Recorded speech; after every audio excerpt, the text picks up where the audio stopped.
बिस्मिल्लाहिर्रहमानिर्रहीम, अस्सलाम वालेकुम एंड गुड मॉर्निंग। मैं हूं समर अब्बास, आपको अपने डिजिटल चैनल पर खुशामदीद कहूँगा। नाज़रीन, आज हम बात करेंगे, आज का दिन भी इंपॉर्टेंट है। कुछ अदालती केसेस के हवाले से आज तहरीक इंसाफ ने बड़ी इंपॉर्टेंट पिटिशंस करनी है, बड़ी इंपॉर्टेंट दरखास्तें दायर करनी है। सुप्रीम कोर्ट ऑफ पाकिस्तान में तहरीक इंसाफ की 2 पिटिशन जा रही हैं। फिर इलेक्शन कमीशन ऑफ पाकिस्तान की तरफ से इम्कान है कि वह पाकिस्तान तहरीक इंसाफ के बल्ले के इंतखाबी निशान की बहाली के हवाले से जो फैसला है पेशावर हाई कोर्ट का, उसके खिलाफ सुप्रीम कोर्ट ऑफ पाकिस्तान जा सकता है। अदालती केसेस इस हफ्ते बड़े इंपॉर्टेंट और बड़े इंटरेस्टिंग लगेंगे। और नाज़रीन, एक बड़ी फ़नी और एक बड़ी मजाका खेज किस्म की गुज़श्ता रात एक वजाहत आई है। एक यू टर्न लिया गया है परवेज़ खटक साहब की जानिब से, और ये बड़ा एक फ़नी किस्म का यू टर्न है। मैं आपके सामने डिटेल्स इसकी रखूँगा। और नाज़रीन, तहरीक इंसाफ के कुछ लोगों से नॉमिनेशन पेपर्स उनके रिजेक्ट किए गए हैं। ये बड़ा अहम मामला है। इमरान खान के एक्सेप्ट हो गए हैं, नवाज शरीफ के एक्सेप्ट हो गए हैं, कुछ लोगों के रिजेक्ट हुए हैं। ये बड़ा अहम मामला है, इस पर बात करेंगे। आपसे रिक्वेस्ट है कि चैनल को सब्सक्राइब जरूर करें, वीडियो पसंद है तो लाइक करें और बेल आइकन प्रेस करना ना भूलें। तो जनाब, सबसे पहले ज़रा बात कर लेते हैं परवेज़ खटक साहब की। बड़ी इंटरेस्टिंग और बड़ी ये मुज़ायका खेज़ सूरत हाल बन चुकी है। एम्बैरसिंग भी मैं से कहूँगा कि खटक साहब ने 2 रोज़ पहले एक बयान दिया।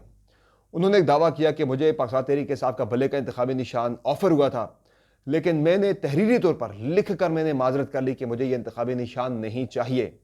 अब खटक साहब ने गुज़श्ता रात मंसूर अली खान साहब के प्रोग्राम पर, हम न्यूज़ पर, वजाहत दी इसकी, और बड़ी ये फ़नी और बड़ी मज़ाक़ा खेज़ किस्म की एक ये वजाहत सामने आई है उनकी जानिब से।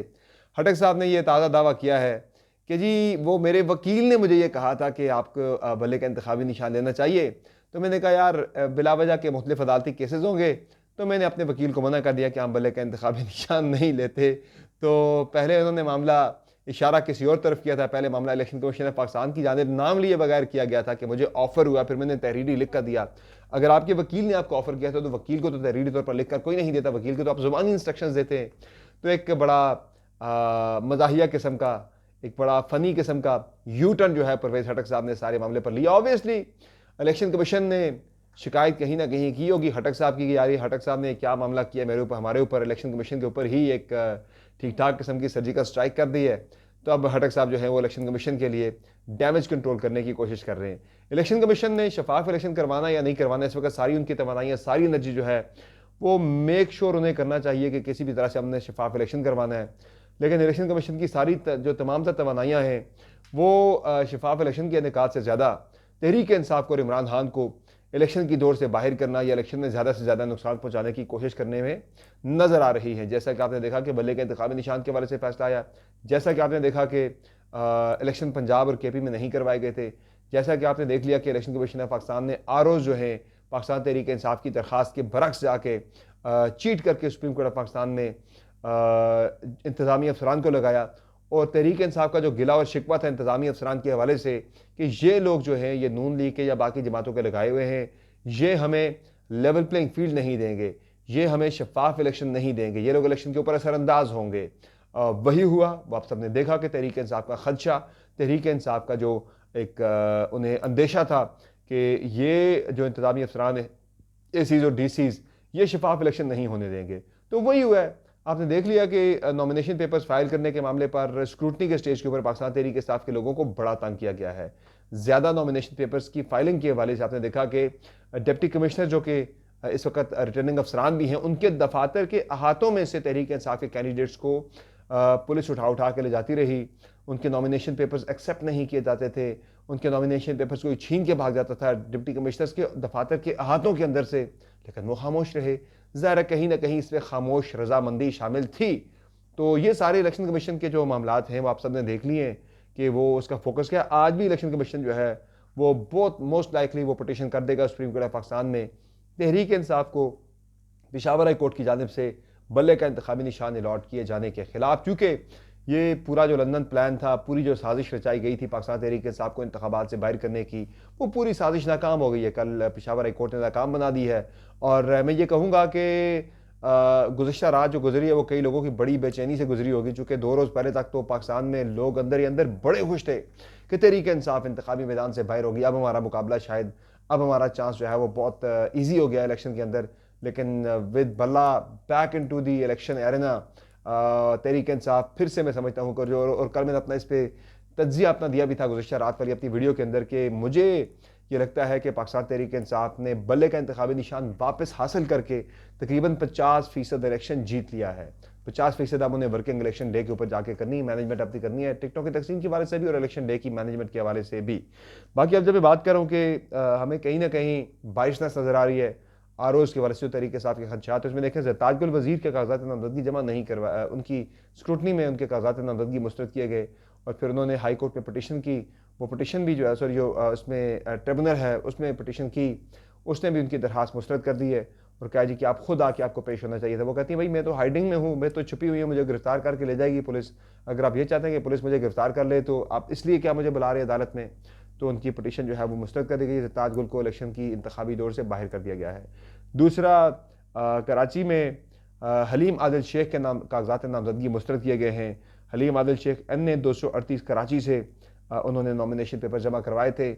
ये वो हल्का है जहाँ से इस्तेकाम पाकिस्तान पार्टी के सिंध से वाहिद कैंडिडेट महमूद मौलवी साहब जो हैं वो इलेक्शन में हिस्सा ले रहे हैं। और महमूद मौलवी साहब की जो पार्टी है वो आपको सबको पता है कि वो किसकी पार्टी है। तो इसलिए हलीम आदिल शेख के कागजात नामजदगी मुस्तरद होना समझ में आता है कि यहाँ महमूद मौलवी साहब को शायद फ़ायदा पहुँचाना मकसूद उनका मैदान बिल्कुल खाली कर दिया जाए। ये अलग बात है कि हलीम आदिल शेख के बाद उनके कोई हल्के के अंदर कोई कवरिंग कैंडिडेट भी होंगे, बाकी लोग भी मौजूद होंगे। अच्छा, आज एक और चीज़ जो होनी है वो ये है कि पाकिस्तान तहरीक इंसाफ के चेयरमैन इमरान खान की जानिब से तोशाखाना केस को बुनियाद बनाकर जो इलेक्शन कमीशन ने इमरान खान को डिस्क्वालीफाई किया था, उस हवाले से इलेक्शन कमीशन ऑफ पाकिस्तान के 8 अगस्त के नोटिफिकेशन जिसमें 5 साल के लिए इमरान खान को नाअहल किया गया, तो उसके खिलाफ जो इस्लामाबाद हाई कोर्ट में पटिशन की थी पाकिस्तान तहरीक इंसाफ ने तोशाखाना केस को लेकर भी और इलेक्शन कमीशन के नोटिफिकेशन को भी लेकर, उसमें इस्लामाबाद हाई कोर्ट ने इमरान खान साहब की जो पटिशन है वो मुस्तरद कर दी थी तोशाखाना में उनकी नाअहली बहाल ख़त्म करने के हवाले से। तो अब वो इस्लामाबाद हाई कोर्ट के फैसले के खिलाफ तहरीक इंसाफ आज सुप्रीम कोर्ट ऑफ पाकिस्तान में पटिशन दायर कर रही है कि जिसमें सुप्रीम कोर्ट ऑफ पाकिस्तान से ये इस्तदा की जाएगी कि जो तोशाखाना केस का जो ट्रायल था उसमें ग्रॉस मिसकंडक्ट मौजूद था। जज मायून दिलावर ने उसमें इंसाफ के निज़ाम की धज्जियाँ बिखेर कर रख दी थी। तो उसमें तहरीक इंसाफ जो है वो कन्विक्शन ऑफ सेंटेंस मांगी थी इस्लामाबाद हाई कोर्ट से, वो मिल गई थी। लेकिन कन्विक्शन ऑफ दी पनिशमेंट जो है वो जो है पूरी वो अब उन्होंने मांगी है पाकिस्तान तहरीक इंसाफ ने कि पूरी सज़ा के साथ साथ पूरा जो फैसला ही मुअत्तल कर लिया जाए, जिससे इमरान खान की 5 साल की नाअहली जो है वो ख़त्म हो सकती है। तो सुप्रीम कोर्ट ऑफ पाकिस्तान ने मैं पहले भी तहरीक इंसाफ ने ये पटिशन की थी, लेकिन रजिस्ट्रार ने कुछ एतराज़ात आयद कर दिए थे, वापस कर दी थी। तो अब दोबारा पाकिस्तान तहरीक इंसाफ की जानिब से आज ये पटिशन दायर की जाएगी। चीफ जस्टिस के इन चैम्बर इस दरख्वास्त को देखेंगे और इस पर अगर एतराज़ात कोई ना हुए तो इसे समाअत के लिए लगा दिया जाएगा। इलेक्शन से पहले ही कभी इम्कान है कि इस पर कोई फैसला कोई ना कोई तहरीक इंसाफ के हक़ में या खिलाफ आ जाएगा। दूसरा, पाकिस्तान तहरीक इंसाफ ने जो मैं बात कर रहा था कि इलेक्शन कमीशन ऑफ पाकिस्तान ने कोई कसर नहीं छोड़ी तहरीक इंसाफ को इंतखाबी दौर से बाहर करने की, लेवल प्लेइंग फील्ड डिनाई करने की। तो आज पाकिस्तान तहरीक इंसाफ की जानिब से सुप्रीम कोर्ट ऑफ पाकिस्तान में भी एक पटिशन एक और दायर हो रही है। वो हो रही है supreme election commission of Pakistan के खिलाफ तौहीन अदालत की दरखास्त के। इलेक्शन कमीशन ने पाकिस्तान तहरीक इंसाफ को लेवल प्लेइंग फील्ड देनी थी सुप्रीम कोर्ट ऑफ पाकिस्तान के फैसले की रोशनी में, लेकिन वो नहीं दे सका। तहरीक इंसाफ के लोग जो हैं वो उनसे कागजात नामजदगी छीने जाते रहे। आरोज़ ने नॉमिनेशन पेपर जमा करवाते हुए इवन स्क्रूटनी के स्टेज के ऊपर तहरीक इंसाफ के लोगों को बड़ा तंग किया है, लेवल प्लेइंग फील्ड डिनाई की है। तो उसके ऊपर सुप्रीम कोर्ट के फैसले के खिलाफ चूंकि इलेक्शन कमीशन ने काम की उस पर अमल दरामद करके तहरीक इंसाफ को लेवल प्लेइंग फील्ड नहीं दी, तो इसलिए तौहीन अदालत का केस तहरीक इंसाफ को लगता है कि वो बनता है इलेक्शन कमीशन के ऊपर। तो आज वो पटिशन भी इलेक्शन कमीशन ऑफ पाकिस्तान में दायर कर दी जाएगी। मैं दोबारा फिर वही बात करूँगा, दोबारा उसी पे आऊँगा कि इलेक्शन कमीशन का फोकस जो है वो ज़्यादा Imran Khan obsession election commission के अंदर बहुत ज़्यादा इस वक्त दिखाई दे रही है। पर्टिकुलरली चीफ इलेक्शन कमिश्नर को लगता है कि वो बहुत ज़्यादा इमरान खान ऑब्सेशन है कि आज उन्होंने अडियाला जेल में जाके इलेक्शन कमीशन ऑफ पाकिस्तान एक आईनी इदारा होते हुए खुद चल के अडियाला जेल जाएगा इमरान खान और फवाद चौधरी के ऊपर फ़र्द जुर्म आयद करने के लिए तौहीन इलेक्शन कमीशन केस के अंदर। इतना ये बड़ा एक इलेक्शन है, 5 साल बाद ये इलेक्शन होता है, पाकिस्तान के मुकद्दर का फैसला होता है, पाकिस्तान की तकदीर का फैसला होता है।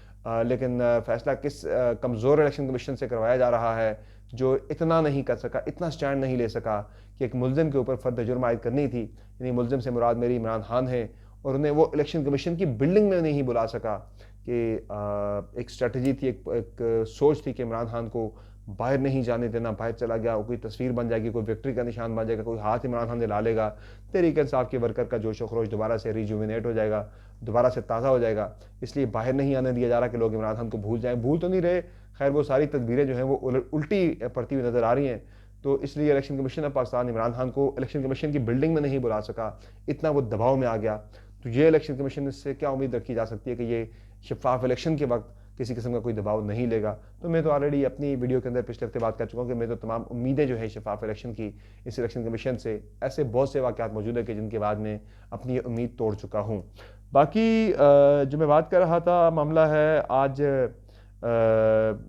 हाँ, इलेक्शन कमीशन ऑफ पाकिस्तान के हवाले से ही एक और ख़बर जो हमने परसों डिस्कस की थी, सीनियर सहाफ़ी फ़हीम अख्तर की यह खबर थी कि इलेक्शन कमीशन ऑफ पाकिस्तान का जो इलेक्शन मैनेजमेंट सिस्टम है, EMS, या उसे रिजल्ट मैनेजमेंट सिस्टम भी कहा जाता है, RMS, वो सिस्टम बैठ गया है। इलेक्शन कमीशन ऑफ पाकिस्तान ने, मैंने आपको बताया था कि जो नोटिस के स्टेज के ऊपर एक फॉर्म 31 था गालिबन, उसकी सबमिशन के लिए इस सिस्टम को टेस्ट किया था, लेकिन ये सिस्टम बिल्कुल बैठ गया, ये काम नहीं कर सका। और इसी सिस्टम के ऊपर अभी इलेक्शन कमीशन रिलाई कर रहा है कि इलेक्शन के बाद जो रिजल्ट्स की कंपाइलेशन है वो शफाफ अंदाज में इस सिस्टम के ज़रिए मेक श्योर की जाएगी। तो मुझे लगता है कि वो इलेक्शन के बाद इलेक्शन के नताइज की शफाफ कंपाइलेशन, लगता है इन्हीं रिजल्ट्स की जो गिनती और उन्हें तरतीब देना, ये शफाफियत के साथ इंजाम देना लगता है कि मकसूद या मतलूब नहीं है, जिसकी वजह से इलेक्शन कमीशन ऑफ पाकिस्तान ने अपना सिस्टम जो है वो बिठा दिया है। 32 करोड़ रुपये लगा कर ये इलेक्शन मैनेजमेंट सिस्टम EMS या RMS जो है ये तैयार किया गया था, और इसे एक फुल प्रूफ सिस्टम कहा जा रहा था, लेकिन ये तो पूरा ही सिस्टम ही बेकार निकला है। 19 दिसंबर से ऑनवर्ड जो RO है जॉब के, उन्होंने लिखा है कि भाई हमारा जो सिस्टम है वो नहीं चल रहा, डिवाइसें भी नहीं चल रही, नेट भी नहीं चल रहा, और ये सिस्टम भी बिल्कुल बैठ गया है। तो ये हालत है जनाब। इस सिस्टम के साथ हम ये तवक्को कर रहे हैं कि इलेक्शन शफाफ होंगे। मुझे तो लगता है कि एक और RTS टाइप स्कैंडल जो है वो इलेक्शन कमीशन की जानिब से सामने आने वाला है इस इलेक्शन के अंदर, और ये बहुत बड़ा तूफ़ान होगा बरपा अगर इस इलेक्शन के अंदर शफाफियत के ऊपर किसी भी किस्म का compromise election commission of Pakistan ने किया, हालांकि वो करता आ रहा है, नज़र आ रहा है कि वो कर रहा है।